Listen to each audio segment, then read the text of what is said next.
years. I know how different my life could have been. And I know that because I know a lot of the cats who I grew up with, their lives are a whole lot closer to Wes's than they are to mine right now. This is not a true crime story. This is not something that's meant to cast some revisionist history about what happened. This is not meant to reopen cases. This is not meant to cast judgment on sentencing. But it's meant to keep people from ending up in Wes's situations ever. One thing I try to be very clear about, I don't want to necessarily tell people what to think. I'm just asking them to think. As you're going through life, think about how your life could go in completely different directions based on the things that you decide today and the things that you decide to do every day and what you decide to make your habits. And that became the motivation behind this whole point. That became the motivation behind this whole project. And this was a very difficult process because it forced me to ask questions that I never asked before. It forced me to dig deeper into my life in a way that I never thought I would ever have to. The chilling truth is that his story could have been mine. And the tragedy is that my story could have been his.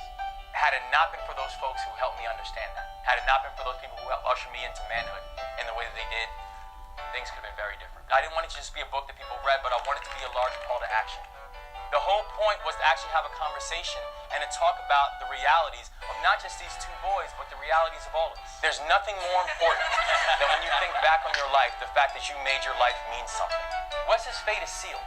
The question I wanted to ask was, why was Wes's fate sealed long before February 7th of 2000? The biggest gap that we have in our society isn't necessarily the education gap or the technology gap, but it's the expectation gap. How do we help people think differently about their lives, and how do we think differently about the lives of others? That is the key hurdle that we've got to get over, because once we get over that,